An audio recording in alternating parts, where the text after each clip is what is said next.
This is how my path began when I realized I could no longer watch fear decide who deserved justice. I followed the whispers left behind by those no one would speak for, and they led me to buried secrets. And as I moved forward, I discovered that bravery starts as a tremor, but becomes unshakable with purpose. My name is Eleanor Hayes, and I am 63 years old, and I can still feel the weight of that morning sitting on my chest as if it happened only minutes ago, even though so many seasons have passed since the day my life split into a before and an after. And I often think that perhaps I should have been prepared, because life has a way of taking what you think is steady and shaking it until the truth falls out. But nothing prepared me for the sound of the sirens rising above the factory roofs, or the way the air tasted like burned metal and fear when I arrived at the gate and saw the smoke spilling into the sky like a warning that no one had listened to in time. And I remember how my hands trembled as I pushed through the crowd, because I knew the men inside had been asking for better conditions for years, and I knew every one of their names, and how they joked on their lunch breaks, and how they trusted the world to keep them safe while they worked to feed their families. And I think that trust is what breaks my heart the most, because trust should never be the price of survival. And when I learned who had not made it out, I felt something inside me tilt, and I do not think it has ever fully straightened again since that day. I carried the weight of those names inside me like stones, and each one of them echoed with the same silent question: how did this happen? And why did no one stop it?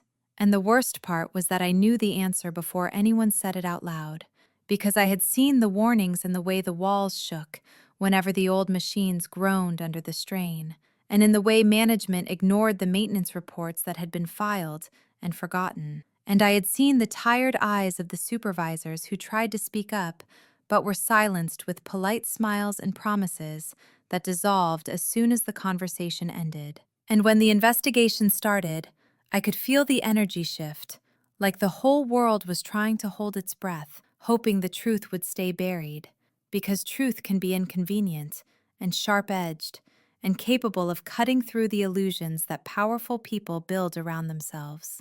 And I kept waiting for someone to stand up and do what needed to be done. But as days passed and excuses were handed out like leaflets, I realized that no one was coming to fix this.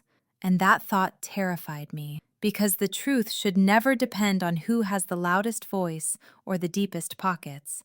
And yet that was exactly what I saw happening. And something inside me that had once been patient and quiet rose up with a kind of fierce clarity, and I knew I could not sit by and let those lives be reduced to a footnote in the day. Someone's report.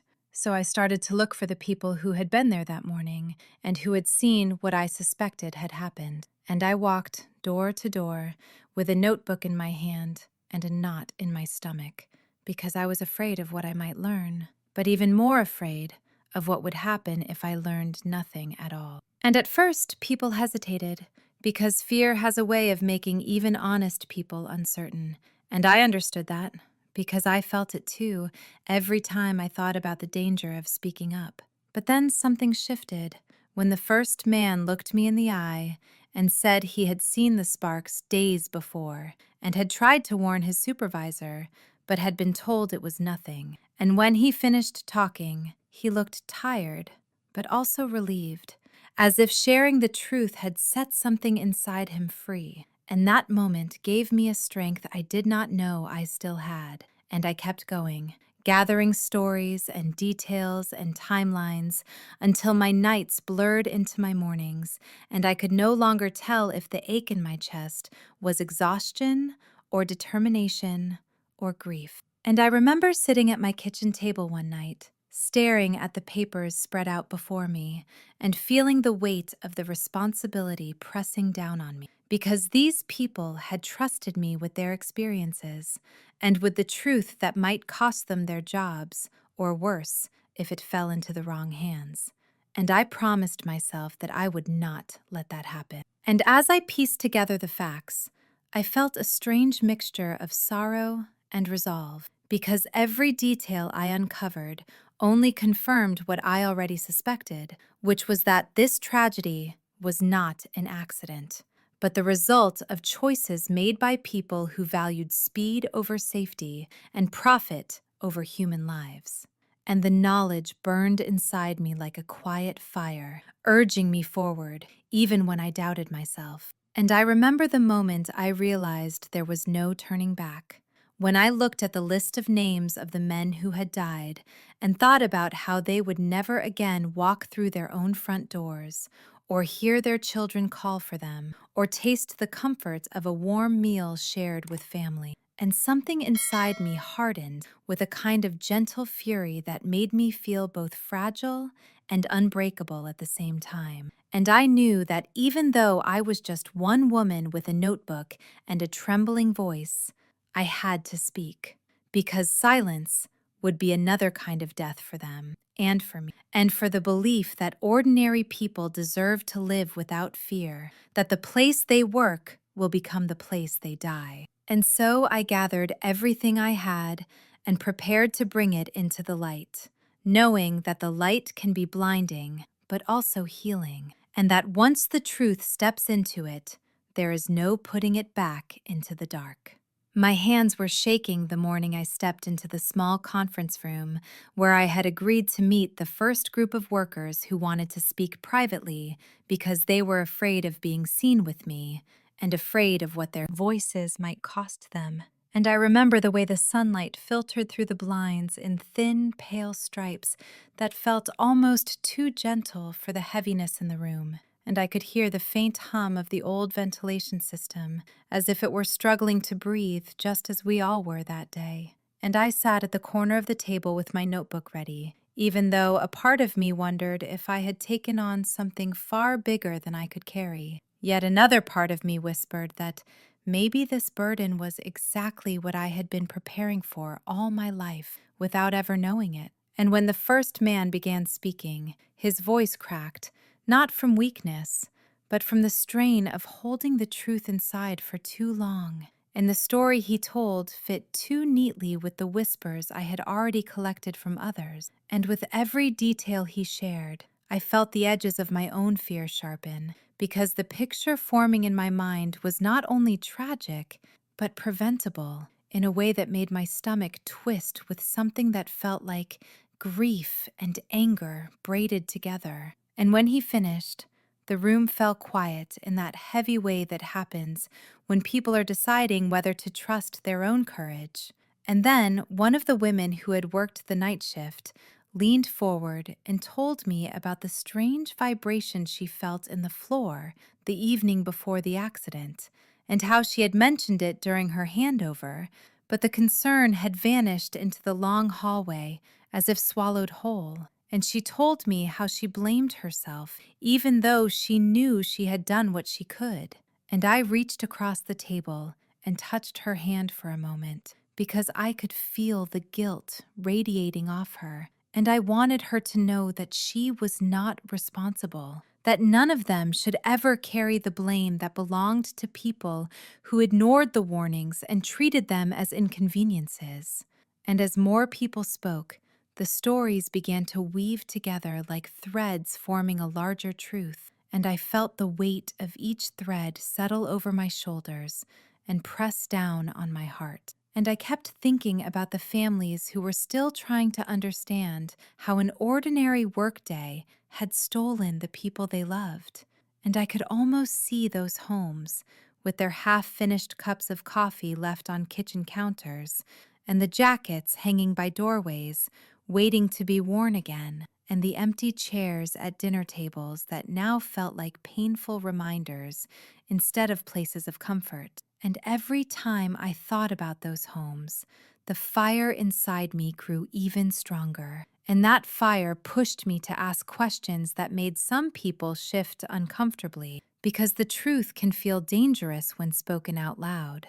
And yet they kept answering, because they understood that staying silent would not bring safety either. And when the meeting ended, I walked out into the corridor feeling both drained and alive in a way that surprised me, because even though I carried their stories like stones in my pockets, I also carried their trust, and that trust made me stand a little taller, even as my legs trembled from the weight of everything I had heard. And as the days passed, I met more people, sometimes in quiet corners of diners where the smell of coffee mixed with nervous whispers, and sometimes in parking lots where people kept glancing over their shoulders and speaking quickly, as if the truth itself might run out of time if they did not release it fast enough. And with every new piece of information, the puzzle became clearer, until it reached a point where I could no longer pretend that this was something that would resolve itself, because it was obvious now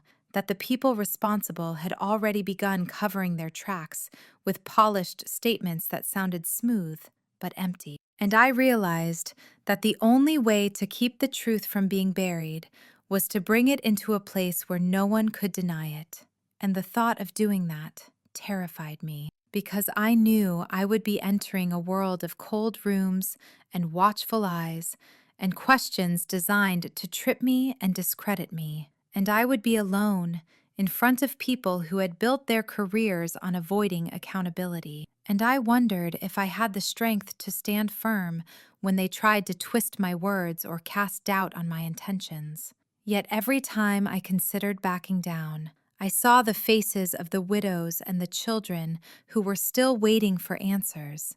And I remembered how one of the men had grabbed my arm gently and said thank you, with a softness that broke something open inside me. Because behind his gratitude was a plea not to give up even when it felt impossible. And that plea stayed with me like a steady heartbeat, guiding me forward even when fear blurred the edges of my resolve. And one night, while sitting alone at my kitchen table, with the notes spread around me like a map leading toward a truth no one wanted to follow, I made myself a promise that I would not allow their stories to be twisted or diminished, and I would not allow my own fear to silence me, because I had seen what silence cost, and I knew that once silence becomes comfortable, injustice grows bold and cruel. And that thought alone gave me the courage to gather every document, every testimony, every detail, and prepare myself for the confrontation that was coming. A confrontation that I knew would change my life, but I also knew it might change theirs. And as I looked at the pages before me, I felt something shift deep inside me, as if the grief and anger and determination had fused into a single force. And I breathed deeply and whispered to myself that I was ready, even if I was trembling. Because sometimes courage is nothing more than choosing to move forward while your hands shake and your voice quivers and your heart pounds against your ribs, like a reminder that you are still alive, and that being alive means you can still fight for what is right. I did not sleep the night before I stepped into the building where the hearings were being held, and even now, I can still remember the way the dawn light looked. It slipped across my kitchen floor like a quiet reminder that the world keeps moving, even when your mind feels trapped in one moment. And my hands were cold as I gathered my papers and checked them over again, even though I had already checked them a dozen times. And I caught my reflection in the window and barely recognized the woman staring back, because she looked older and heavier somehow, not in body but in spirit, as if the weight of the truth she carried had settled into her bones. And I took a long breath and told myself that whatever happened in that room, I had to walk in with honesty, because honesty was the only weapon I had. And when I arrived, the hallway outside the chamber hummed with a kind of sterile tension that clung to the air, and I could feel eyes on me from people leaning against walls, with clipboards in their hands and guarded expressions that made it clear they were not happy to see me. And I heard someone whisper my name under their breath, as if I were a problem that had arrived too early and would not leave quietly. And maybe that was true, because I did not feel quiet anymore. I felt like a storm, barely contained. And when the door opened and I walked inside, the room felt colder than the hallway, and the long table at the front looked like something carved from ice. And the people seated behind it watched me with expressions so practiced, they almost seemed carved too. And for a moment, my confidence wavered, But then I remembered the faces of the workers who had trusted me and the empty seats at their family tables, and that memory steadied me in a way I did not expect. And I took my seat, gripping the stack of papers that held more truth than anyone in that room wanted to hear. And when they called my name, my voice surprised me because it did not tremble the way my hands did. And I began by telling them where I was the morning of the accident, and how the sound of those sirens had cut through the air and through me, and how I had stood at the gate, feeling the dread rise like a tide. And as I spoke, I saw something flicker in their eyes, not sympathy, but calculation, as if they were measuring the risk of letting me speak. And I could feel them waiting for me to falter. But instead, I felt my words gathering strength, because the truth has a way of sharpening itself when spoken aloud.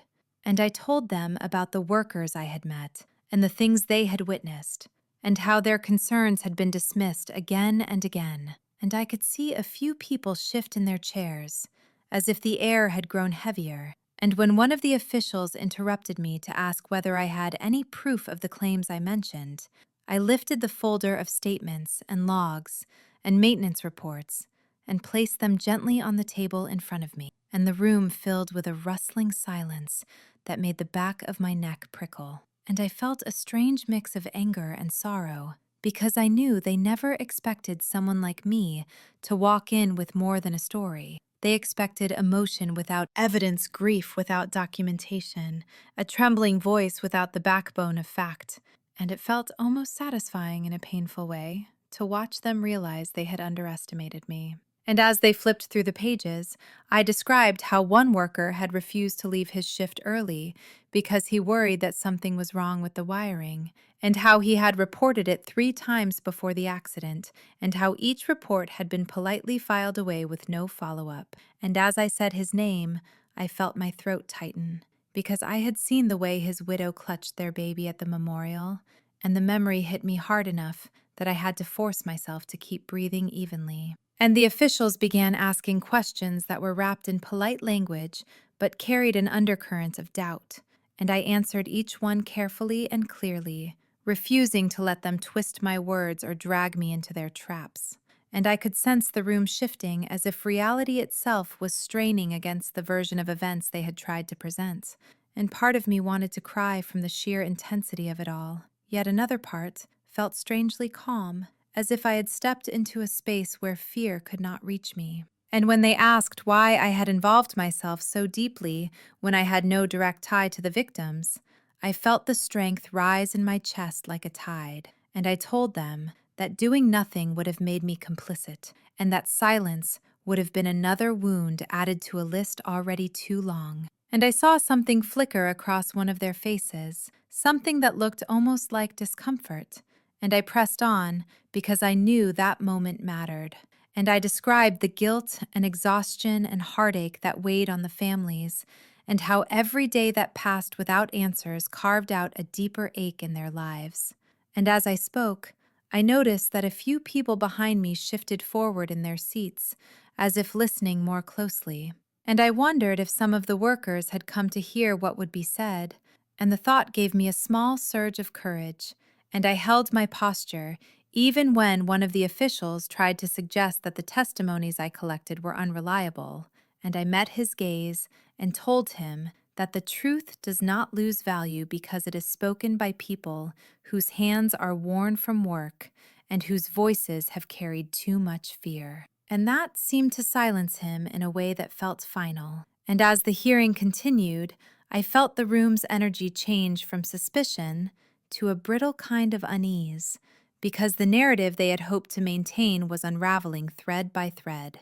And when they finally dismissed me, I stood slowly, feeling the tremor in my legs, but also a deep sense of something I had not felt in months, the feeling of having taken a step that could not be undone. And as I walked toward the exit, the hallway felt different, as if the air was lighter, or maybe it was simply that I could breathe more fully than I had in a long time. And when I reached the door and stepped outside, I closed my eyes and let the sunlight hit my face. And for the first time since the accident, I felt a quiet surge of hope rising within me, like a promise that the truth once spoken cannot be unspoken, and that even one voice can shift the ground beneath the feet of those who believed they stood on solid ground.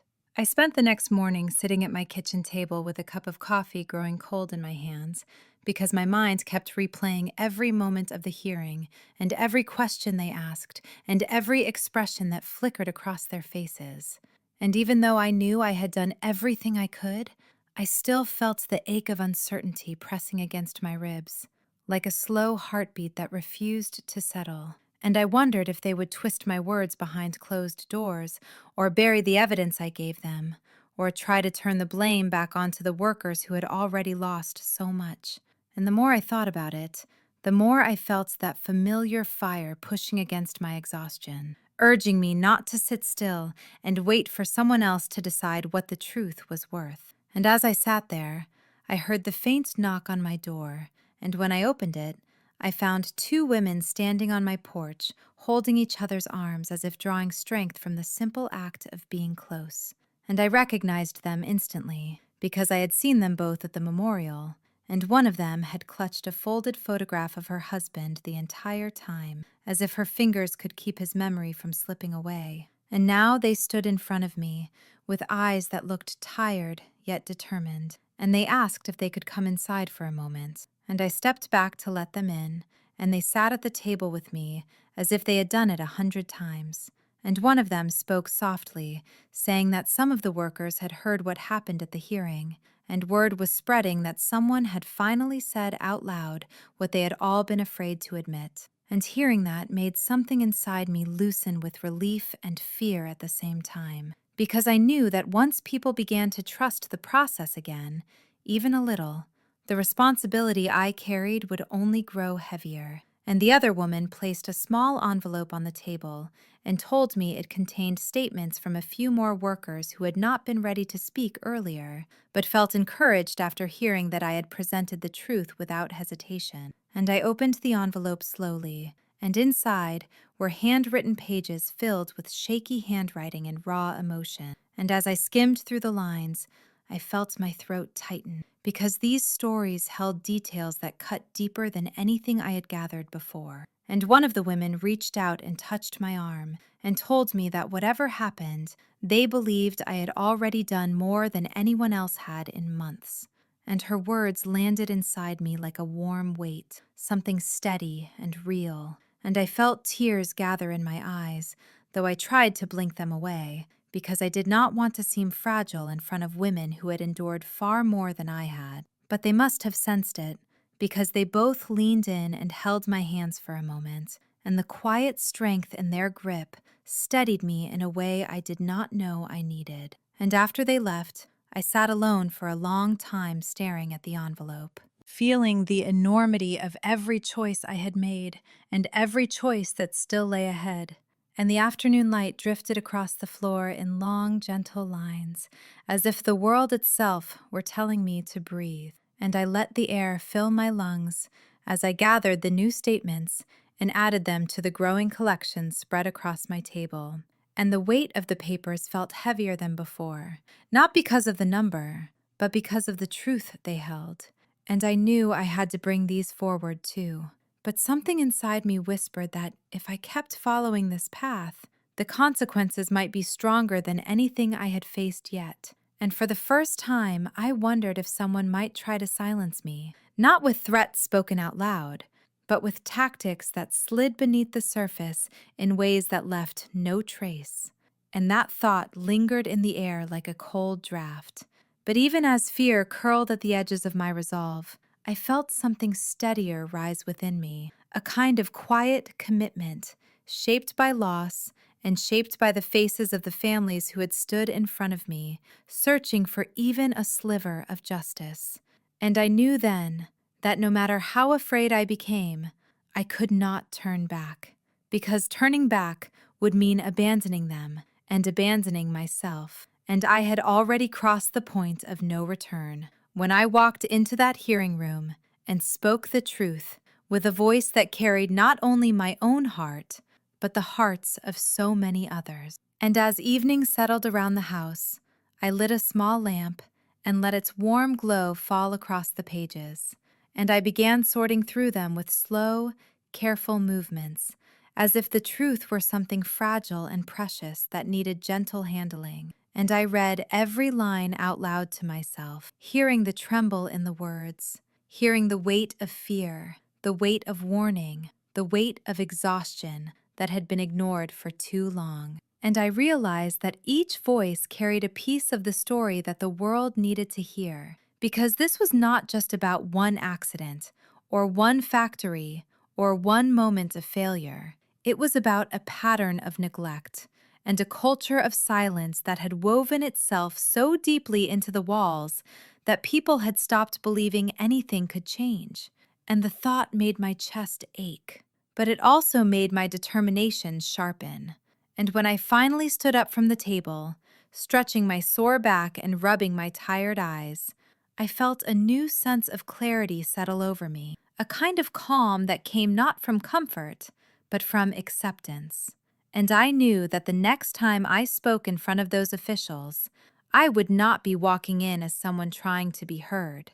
I would be walking in as someone who carried the voices of dozens who had trusted me with their truth. And that truth had become larger than fear and larger than doubt.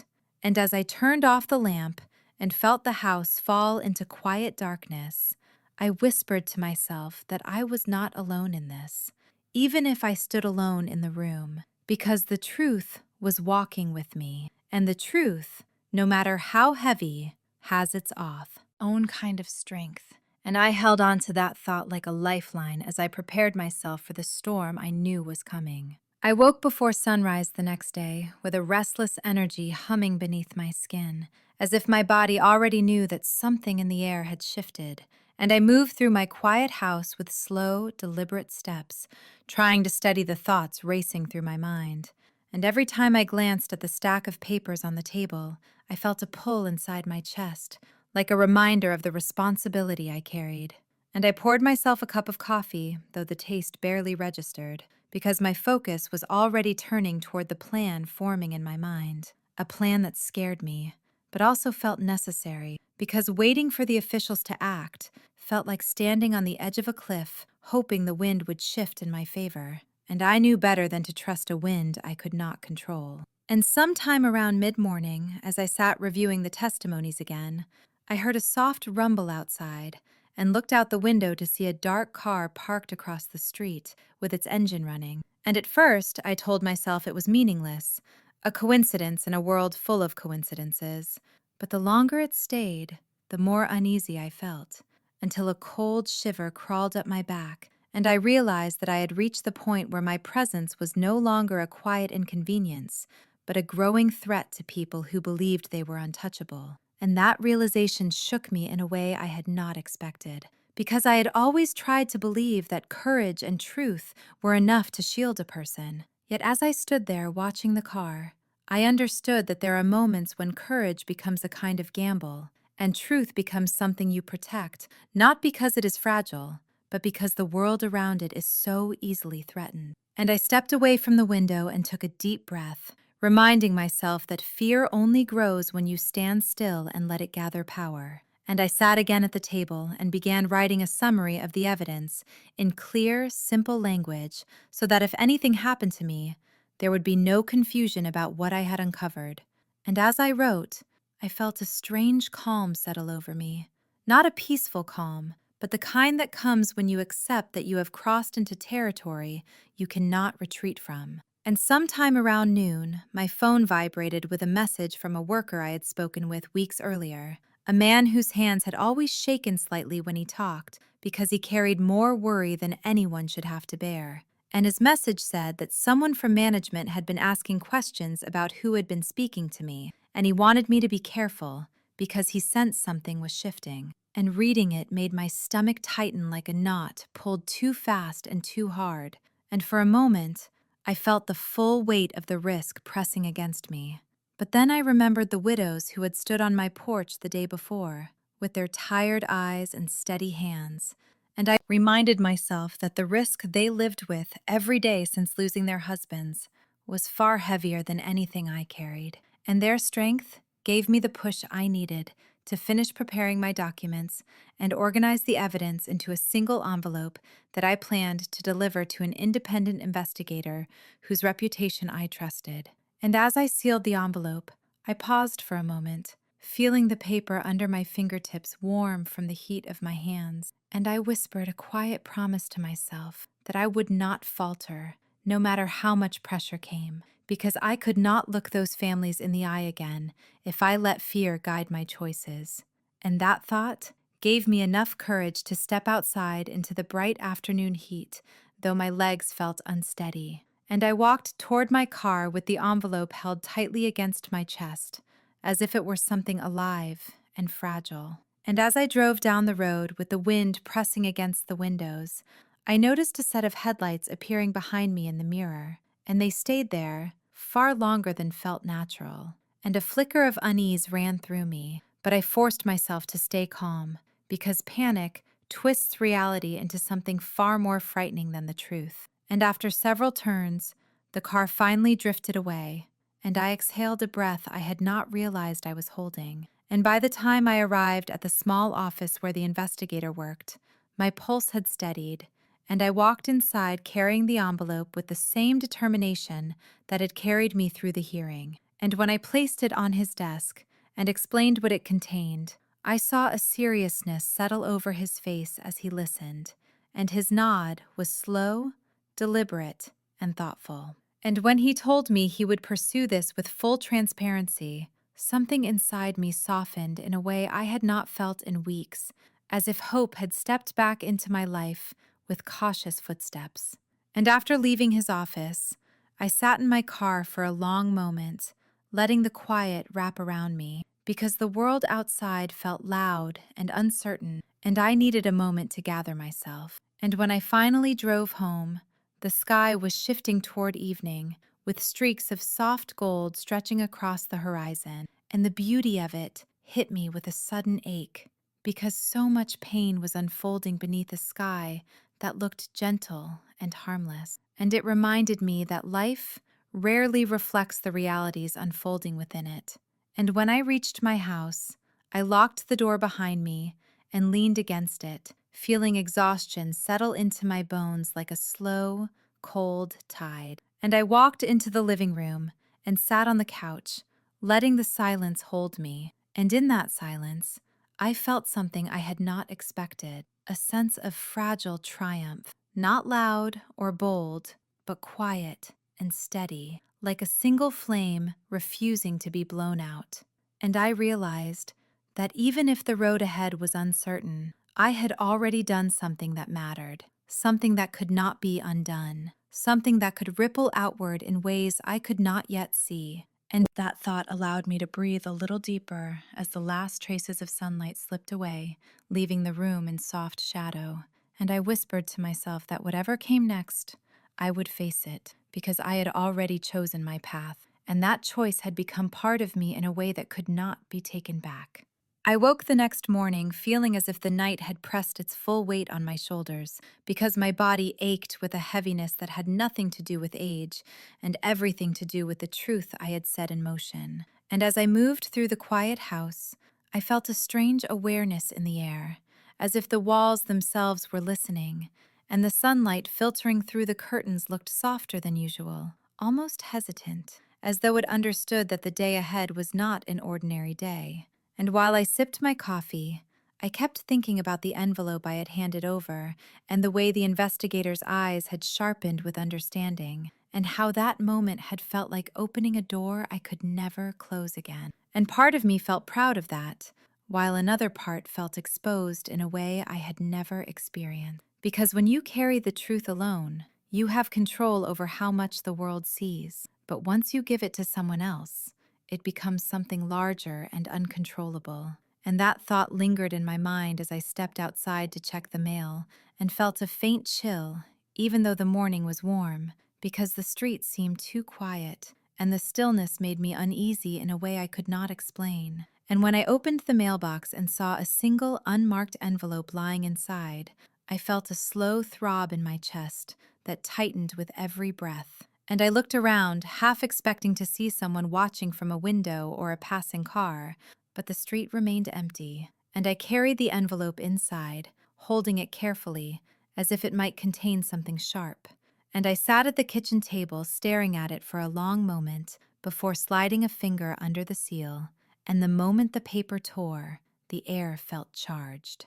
And I pulled out a folded sheet with a single line typed in neat, cold letters, telling me that my involvement was being watched, and that it would be best for everyone if I stopped. And the simplicity of the message made it even more frightening, because there was no flame of anger in the words, no dramatic threat, nothing but a quiet suggestion that carried the weight of something dark and deliberate. And I felt a tremor run through my hands, because the reality of what I was facing settled more heavily on me than before. And for a moment, I let myself feel every ounce of fear that had been gathering at the edges of my resolve, and I allowed it to wash over me like a wave, threatening to pull me under. Yet in the middle of that fear, I felt something else rise within me, a steady refusal to bow to the kind of intimidation that thrived in shadows and silence. And I told myself that if I allowed one anonymous message to stop me, then everything I had done, everything the workers had shared, everything the families had endured, would be reduced to nothing more than a whisper, swallowed by the dark. And I could not let that happen. And once the fear passed through me, leaving a cold clarity in its place, I stood up and tore the message into pieces, letting the paper fall into the trash with a soft rustle that felt strangely empowering. And for the first time since this began, I understood that my fight was not just about exposing the truth. It was about refusing to let injustice frighten me into silence. And that realization stayed with me like a quiet pulse as I drove to visit one of the widows who had asked me to stop by because she had found something she wanted to show me. And when she opened the door, her eyes looked warmer than the day before, but still shadowed by the loss she carried, and she invited me into her small living room where the curtains were drawn halfway, letting in a soft, muted light that made the room feel both tender and tired. And she handed me a small notebook that her husband had used for keeping track of equipment issues, and inside the pages were dates and descriptions that lined up perfectly with several of the testimonies I already had. And as I read through the lines written in his careful handwriting, my throat tightened, because I felt as though I were hearing his voice speak through the page, giving one last warning that no one had listened to in time. And his widow watched me with a quiet kind of hope, as if she believed this notebook might be the missing piece. And maybe she was right, because the details were specific and clear and impossible to dismiss. And I told her gently that I would make sure it was added to the investigation, and she nodded with a mixture of relief and sadness. And as I left her house, I carried the notebook like something sacred, because I knew how much it had meant to her and how much it could mean for the truth. And on my drive home, the sky began to cloud over, and the first drops of rain tapped against the windshield in a slow, rhythmic pattern that matched the steady beating of my heart. And I kept thinking about the families still waiting, and the workers still afraid, and the people who had tried to make me stop.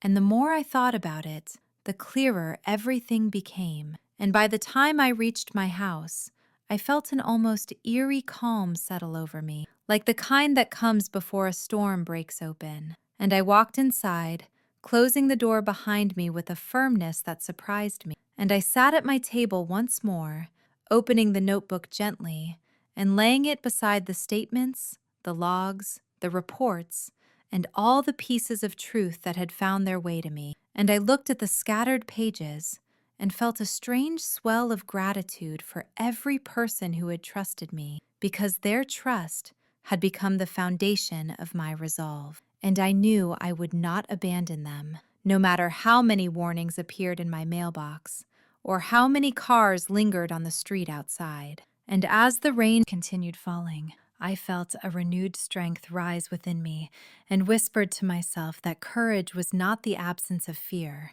It was the decision to move forward, even when fear followed close behind. And that decision had already been made deep within me, long before the first siren ever split the air. By the time the rain stopped, the world outside had slipped into a deep, gray quiet that felt almost heavy enough to touch. And I sat at my desk, staring at the scattered papers as if they were constellations in some map that only I had been asked to read. And for a long moment, I let myself drift in the stillness, because I knew that once I moved again, the path ahead would only grow more complicated. And there was something strangely comforting about pretending I could pause time, even though the truth kept tugging at me like a pulse beneath the surface. I gathered everything into a single folder and felt the weight of it settle against my palms. And that weight reminded me that every page had a face behind it, and every signature belonged to someone whose life had been cracked open by loss. And when I pressed the folder against my chest for a moment, I felt the quiet ache of that responsibility reach deeper than I expected, and I let it fill me rather than fight it. I drove to the small office where the investigator had agreed to meet me again, and the sky looked washed out and pale, like someone had drained all the color from it, and the streets were slick with the memory of the storm. And when I parked the car, I sat for a moment with my hand on the ignition, trying to steady the strange tremor that kept running through me, because I knew that what I was carrying could shift the entire case, and that knowledge felt like standing on the edge of something I could not yet see clearly. Inside the building, the hallway lights flickered with a soft hum, and the air smelled faintly of old paper and faint disinfectant.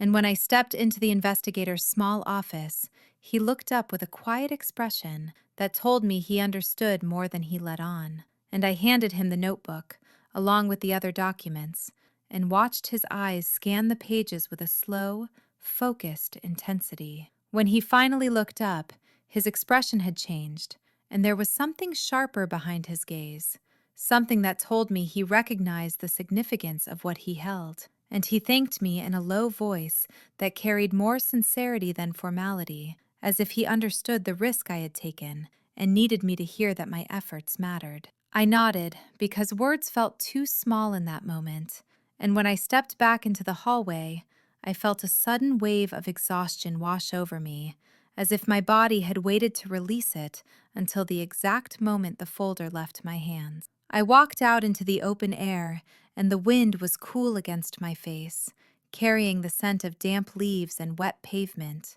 And for a second, I let my head fall back as the breeze brushed across my skin, because I needed that small reminder that the world was still turning, even though everything inside me felt like it had shifted into unfamiliar territory. On my way home, I noticed a car behind me that seemed to linger a little too long at every turn. And although I tried to tell myself that I was being overly cautious, the tightness in my stomach told me otherwise. And when I slowed down, it slowed too, holding a careful distance that felt intentional. And my hands tightened around the steering wheel as I kept my eyes moving between the road and the rearview mirror. My breath felt shallow by the time I turned into a crowded grocery store parking lot, and the car continued down the road without pausing, and I let out a long breath I had not realized I was holding, and leaned forward with my forehead resting lightly against the steering wheel, feeling both foolish and relieved at once, because fear has a way of making everything feel sharper than it is. I sat there until the tension leaked out of my shoulders, and when I finally went inside, I wandered through the aisles without seeing much of anything, and the bright lights and soft music felt strangely distant, as if the world around me had become a faint echo of itself, and I realized how easily fear can bend a person's sense of reality. When I returned home, the afternoon light had softened into something golden and gentle, and my house looked warm and familiar in a way that felt almost protective. And for a moment, I stood at the doorway before stepping inside, because I needed to remind myself that this place still belonged to me, and not to the shadows creeping around the edges of my days. That night, I sat on the couch with the lights dimmed, and the quiet pressed against me like a blanket too heavy to push away. And I kept thinking about the families who were still holding on to hope, even while carrying their grief. And I wondered how many of them had felt the same kind of fear, the same sense of being watched, the same pressure to remain silent. And the thought ignited something fierce inside me, because if they could keep going through their darkness, then I could face mine. I picked up my phone and sent a message to one of the workers who had trusted me earlier in the investigation, and I told him that I had turned in the documents and that the case was moving forward. And after a few minutes, he replied with a simple thank you that carried a weight far heavier than the words themselves. I set the phone down and wrapped my arms around my knees, feeling the quiet settle again. But this time, it felt less like a threat and more like a pause between breaths.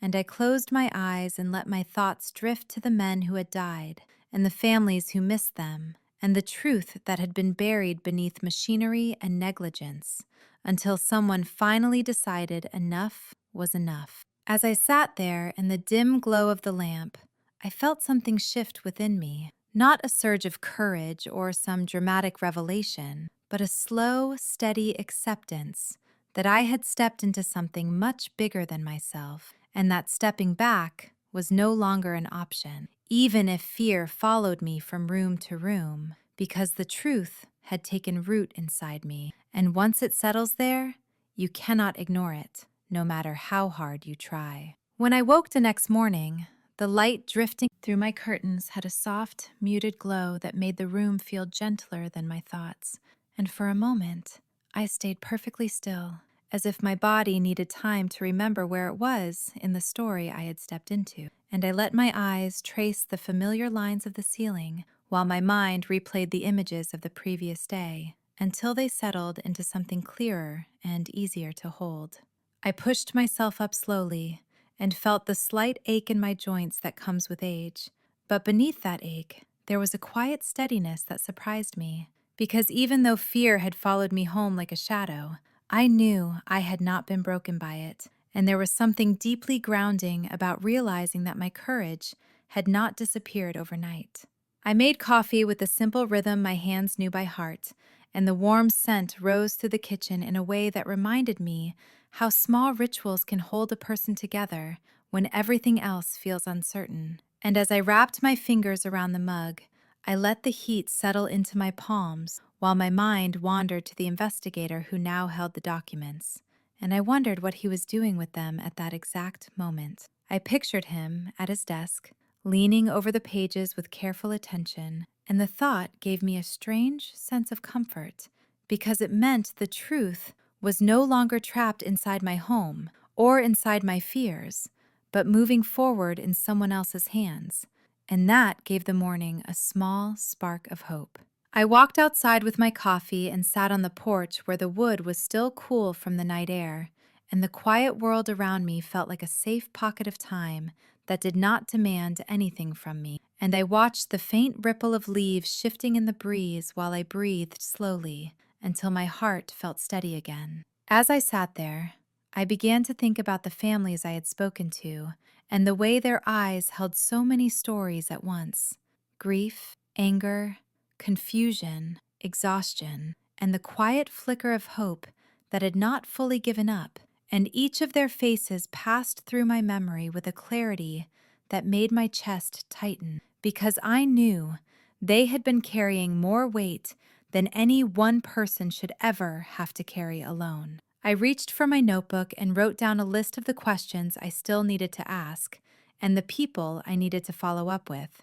And even though the list kept getting longer with every passing day, I felt a sense of calm settle over me as I wrote, because giving the chaos a shape made it feel less overwhelming and more like something I could face.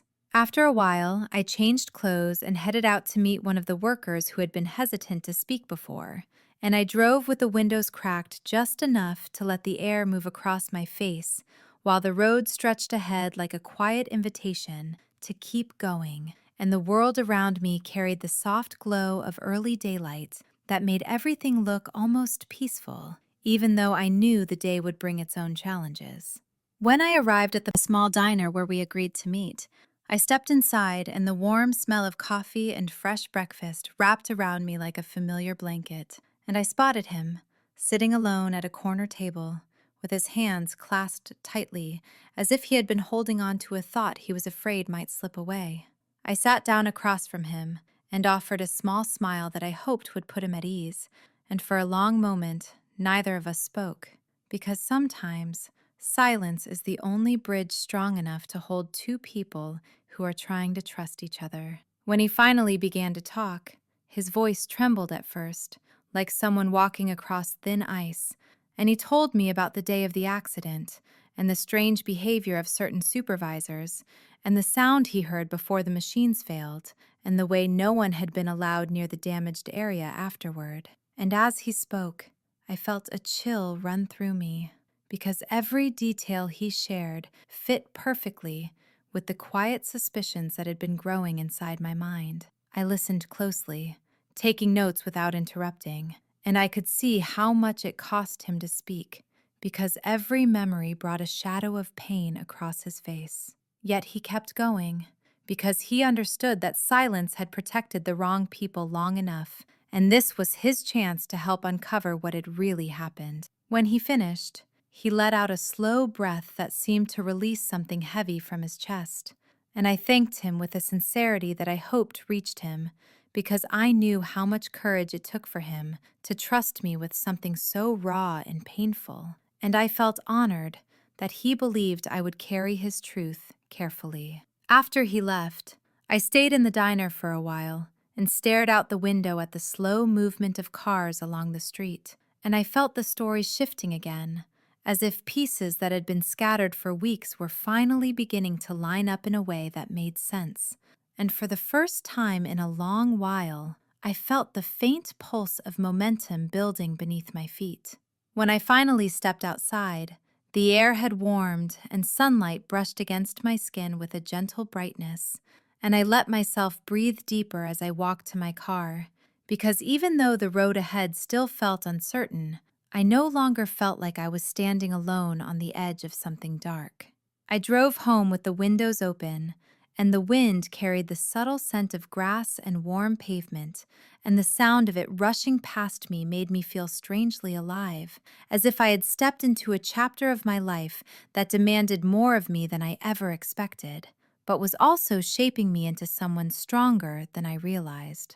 When I pulled into my driveway, I sat for a moment in the quiet hum of the engine and closed my eyes and let the sunlight rest on my face, because I knew that once I opened the door, I would step forward again into the fight that waited for me. And even though I felt tired, I also felt ready in a way I had not felt before, and that realization settled deep into my bones like 500, something true and unshakable. The afternoon settled into a warm quiet that wrapped itself around my home, as if the world had decided to soften its edges for a little while, and I moved through the rooms with a slow, thoughtful rhythm, collecting my notes and arranging them across the dining table, until every surface seemed covered with pieces of the story I had been chasing for so long. And as I stood there, looking at everything spread out before me, I felt a wave of emotion rise in my chest, because each page carried someone's pain, someone's fear, someone's memory of a day that had shattered the lives of people who had simply shown up to work.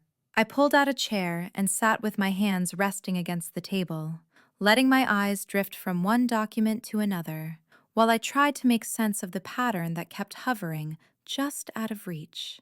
And it struck me how strange it was that I, a woman who had once lived a quiet, predictable life, was now trying to untangle a tragedy woven with hidden motives and whispered warnings and unanswered questions that refused to stay buried. As I leaned forward, the soft hum of the refrigerator and the ticking of the wall clock blended into a kind of steady background music that gave my thoughts room to stretch.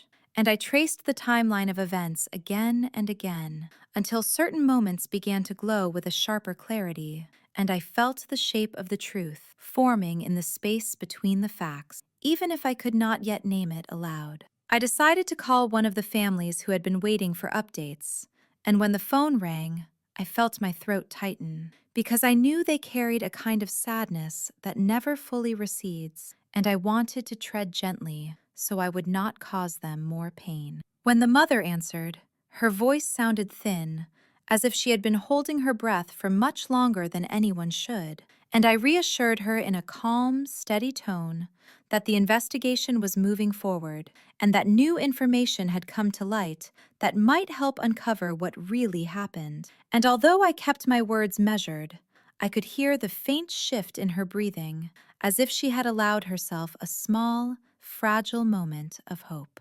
After we ended the call, I sat with the phone in my lap and stared out the window where sunlight flickered across the yard in soft golden streaks. And for a moment, I let myself feel the weight of what these families had endured and the way their grief had settled into the corners of their lives like a constant presence they had learned to live alongside. I stood up and walked to the kitchen to pour a glass of water, and as the cool liquid touched my lips, I felt a strange mix of determination and vulnerability coursing through me. Because even though I had stepped deeper into the truth than ever before, I could not ignore the quiet whisper in the back of my mind, reminding me that the closer I came to uncovering what had been hidden, the more I had to prepare myself for whatever resistance might follow. When I returned to the table, I noticed a small envelope tucked between two stacks of papers, and for a moment I could not remember placing it there, which made my breath catch slightly.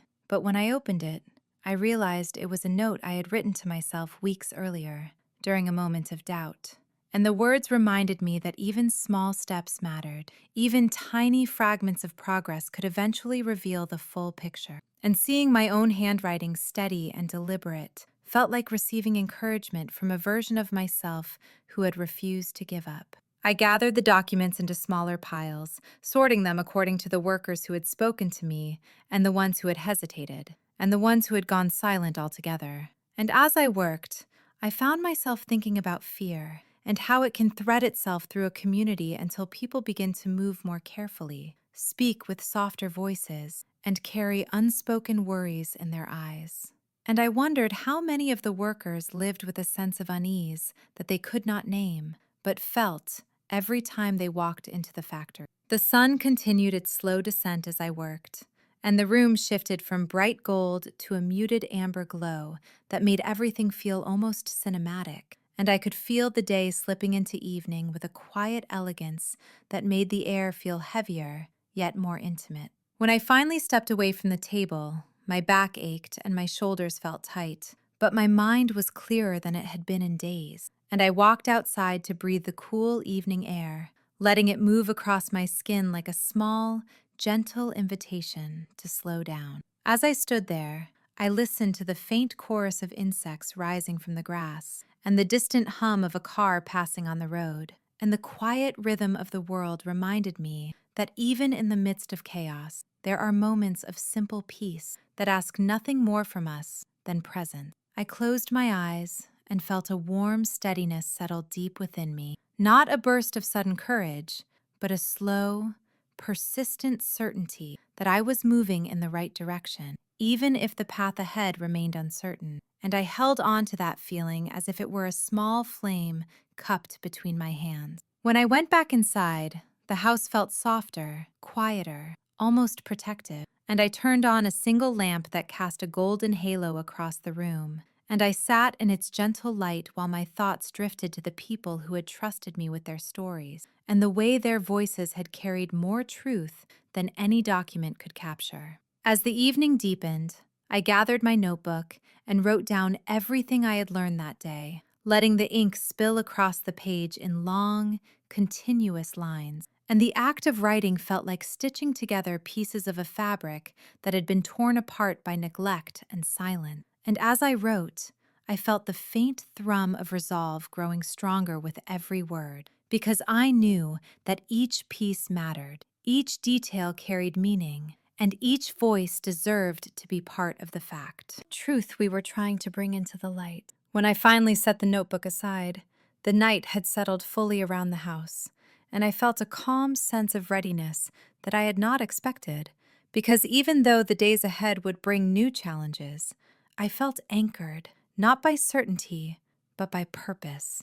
And that purpose had become the quiet pulse that guided me forward. The next morning arrived with a quiet softness that felt almost deliberate, as if the world understood that I needed a gentle beginning after the weight of the day before. And I woke slowly, letting my eyes adjust to the pale light that filtered through the curtains, while my mind drifted through the haze of half-formed thoughts that lingered from the night. I lay there for a moment, listening to the faint hum of the house settling around me, the distant call of a bird outside the window, and the steady rhythm of my own breathing, as if each sound was reminding me that I was still here, still moving, still capable of facing whatever waited for me. When I finally stepped out of bed, when I pushed myself up, the coolness of the floor met the soles of my feet, and I moved through the room with a measured pace, letting the morning unfold without rushing it, because something inside me understood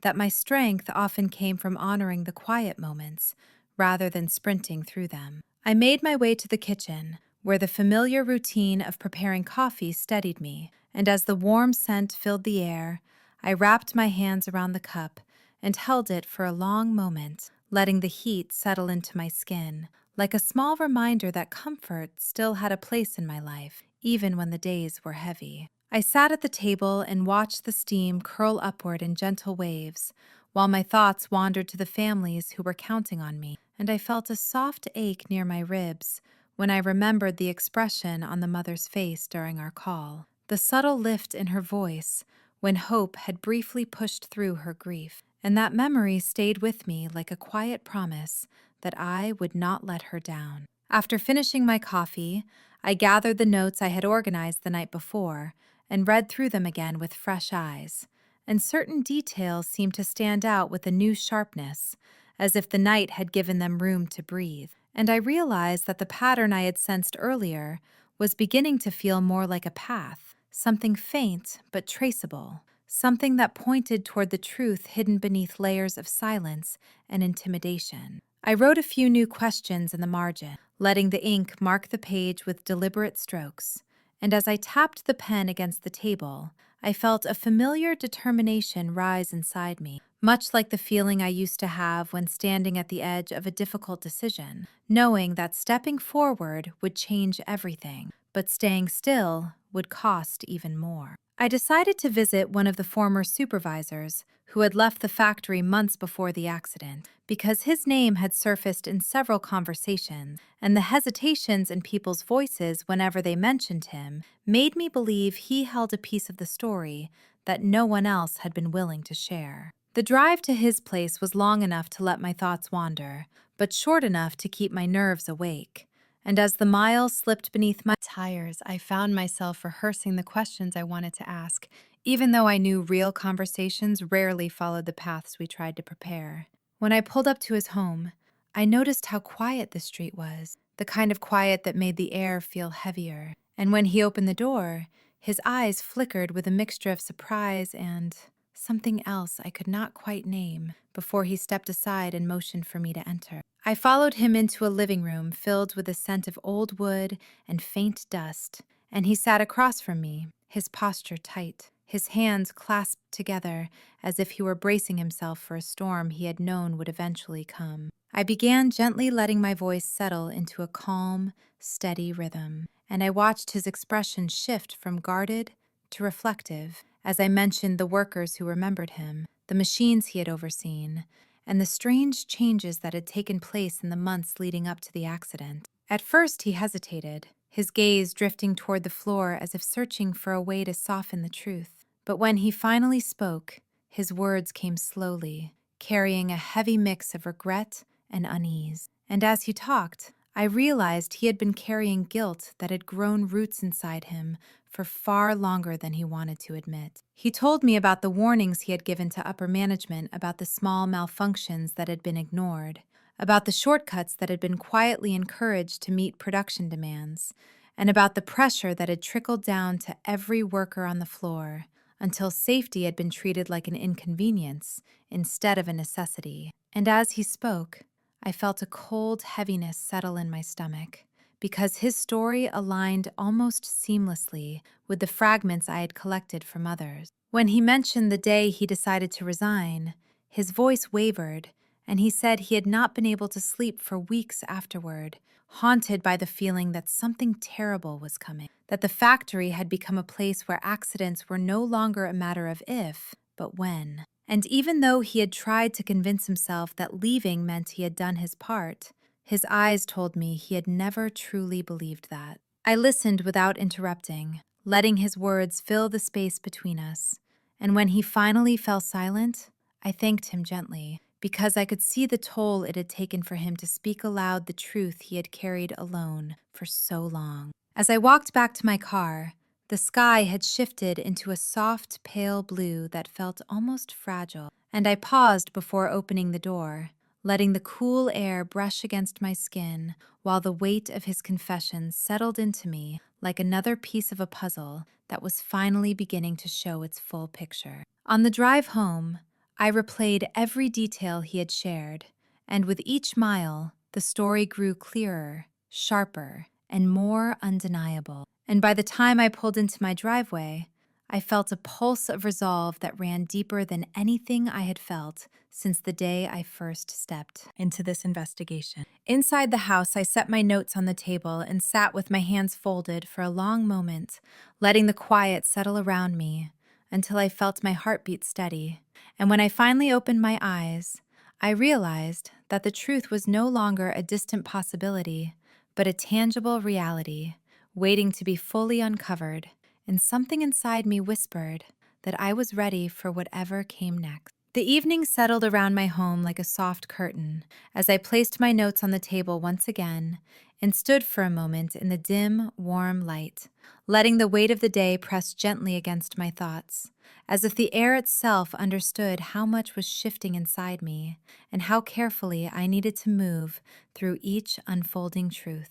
I walked to the window and watched the last streaks of sunlight fade into a gentle shade of blue that felt almost tender, and I allowed myself a slow breath to steady the mix of emotions running through me, because the supervisor's confession had changed everything, and I could feel that shift deep in my bones, like the quiet tremor that comes before a storm. I returned to the table and traced my fingers along the edges of the pages spread before me, and each page seemed to vibrate with a new kind of urgency now, carrying the weight of stories that no longer existed as scattered puzzle pieces, but as clear threads leading toward a truth that was no longer hiding in the shadows. As I leaned closer, certain names stood out to me with a new sharpness, and I wrote them down in a fresh notebook, letting the pen glide across the paper in long, determined strokes that carried a sense of direction I had needed for weeks. Because now, I knew exactly who had been silenced, who had been ignored, who had been pushed aside, and who had been placed at risk without ever being warned. The thought of it made my chest tighten with a mixture of anger and sadness, as if both emotions were woven together into a single heavy rope that pulled at me with every breath. And I found myself thinking about the workers who had smiled politely while hiding their fear behind worn, tired eyes, because they had known what would happen if they spoke out. And yet, many of them had trusted me enough to tell me pieces of the truth anyway. I turned on a small lamp and let its warm yellow glow spill across the table, softening the edges of the paper and giving the room a sense of calm that steadied me as I pieced everything together.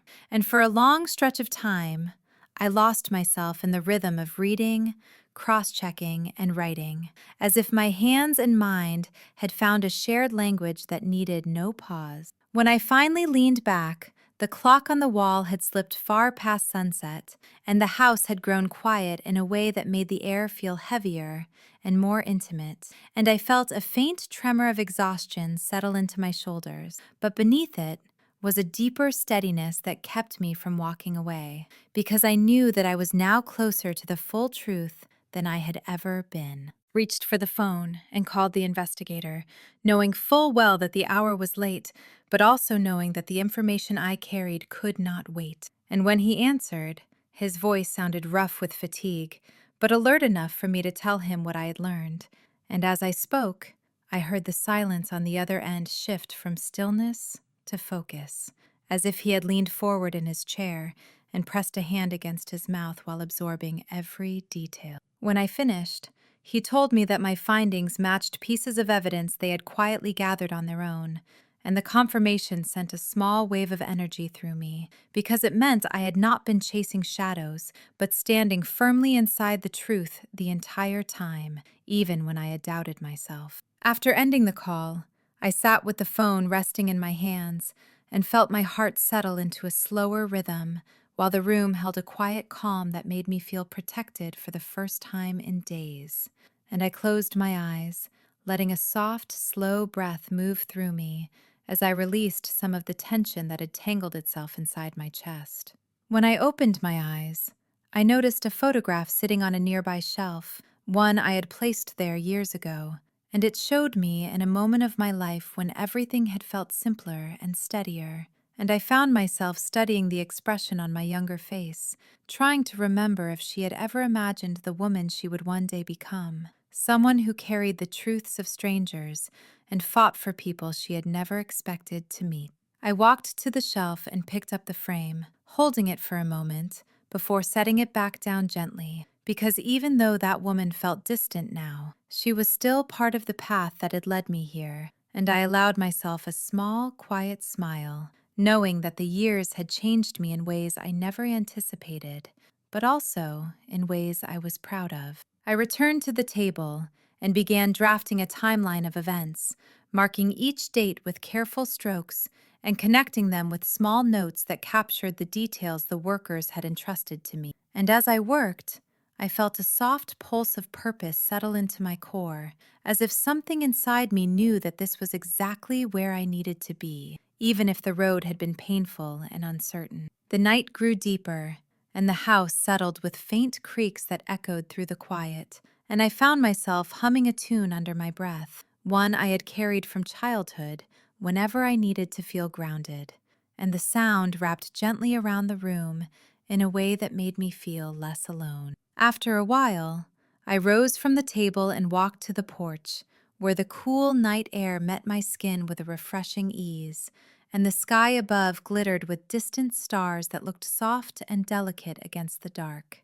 And as I stood there, I felt the world expand around me in a way that made my worries feel smaller and my purpose feel stronger. I wrapped my arms around myself and watched the shadows drift across the yard, feeling both fragile, unbreakable at the same time. Because even though fear still lingered at the edges of my thoughts, it no longer controlled me the way it had before. And I realized that courage does not arrive all at once, but grows quietly, step by step, often without us noticing, until we look back and see how far we have walked. When I finally stepped back inside, the warmth of the house embraced me gently, and I returned to the table where the papers waited like silent companions, and I placed my hand over them, as if offering a promise to the people whose voices they represented. And in that moment, I understood that I was no longer simply searching for answers, but carrying the truth forward in a way that might finally bring peace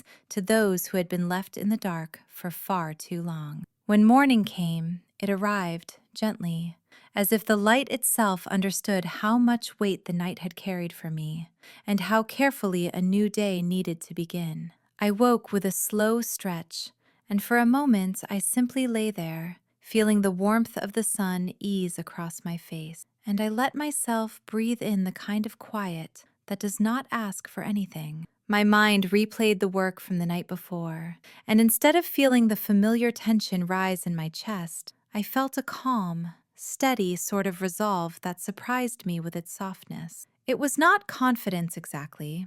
It was something quieter. It was the feeling of finally standing inside my own truth. When I walked into the kitchen, the air still held a faint chill, and the kettle hissed softly on the stove as I prepared my tea. The steam curled around my face as I held the cup between my hands, and for a moment, I watched the tiny swirls dissolve into the air, like thoughts that had run out of places to hide. I took my tea to the table and spread my notes in front of me, letting the morning light fall across them. The pages looked almost different in the daylight, clearer, more certain, as if the darkness had been a necessary part of shaping them into something stronger. I read through every detail again, tracing timelines and connections, until the bigger picture settled into place like a final piece slipping into a puzzle my mind had been trying to complete for far too long. By the time I finished, my tea had cooled, and the sun had risen high enough to warm the room. I gathered everything into a neat stack and slid it into my folder, pressing the edge down with my thumb, as if sealing a promise. Today would be the day I would bring all of this forward.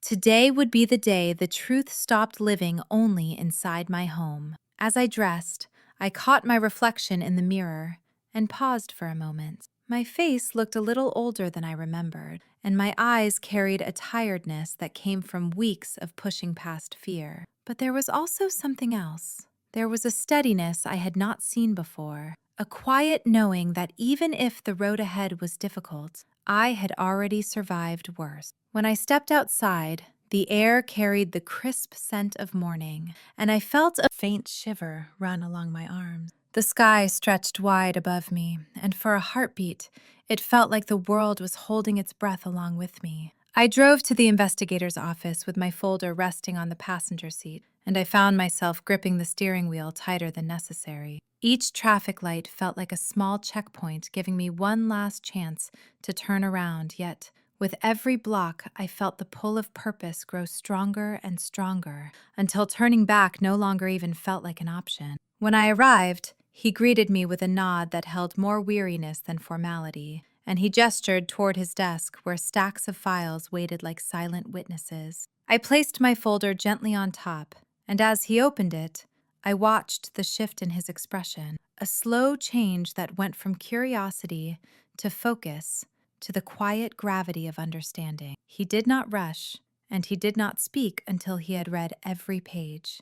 When he finally looked up, something in his gaze softened, and he told me that what I had gathered filled the gaps they had been struggling to connect for months. Hearing that felt like a wave of relief breaking across me, but it also carried a sting of sadness, because it meant the truth had been within reach all along, but buried beneath layers of silence, fear, and deliberate obstruction. He told me the next steps would involve formal statements, hearings, and a deeper investigation into the negligence that had led to the tragedy. And even though the process sounded long and exhausting, I felt myself nodding because for the first time, it all felt possible. After leaving the office, I stepped outside and let the sunlight wash across my face. The brightness made my eyes water, and for a moment I stood completely still, feeling the warmth settle into my skin like a quiet reward for every night spent fighting doubt. I drove to the families of the workers who had trusted me with their stories. When I arrived, they welcomed me into their small living room where the air was heavy with the scent of tea and a lingering sadness that had settled into the walls over the months. I told them everything that had happened and everything that was about to happen, and as I spoke, I watched their faces shift between fear, hope, and uncertainty. When I finished, the room fell silent. One of the mothers reached out and held my hand, and her grip trembled with a mixture of gratitude and grief. She did not speak at first, but when she finally did, her voice carried a soft strength. She told me that even if justice moved slowly, knowing that the truth was no longer hidden felt like a kind of healing in itself. I stayed with them for a while, sharing quiet moments and simple words, because sometimes comfort does not need to be loud. When I eventually stepped back outside, the sun had begun to lower, casting a warm golden light across the neighborhood. I walked slowly to my car, letting the evening breeze move through my hair. On the drive home, my thoughts drifted through the memories of the past months, and I realized how deeply this journey had changed me. I had begun as someone who simply wanted answers, but somewhere along the way, I had become a voice for those who had none, a witness for those who could no longer speak. By the time I reached home, the sky had shifted into a soft gradient of pink and blue. I turned off the engine and sat quietly for a moment, letting the silence settle around me. Something inside me felt lighter, almost as if the weight I had been carrying had begun to loosen its grip. When I stepped inside my home, the familiar warmth welcomed me, and I placed the folder gently on the table where this journey had truly begun. I stood there for a long moment, looking at it, and feeling a tide of emotions rise in my chest. I felt tired, but proud, bruised, but unbroken, shaken, but steady. I walked to the window and watched the last shimmer of daylight fade into the horizon. As the sky darkened, I whispered a quiet promise to myself that no matter how long the road ahead might be, I would see it through. The truth was no longer a burden. It had become a purpose. It had become a path. And for the first time in a long time, I felt ready for whatever came next.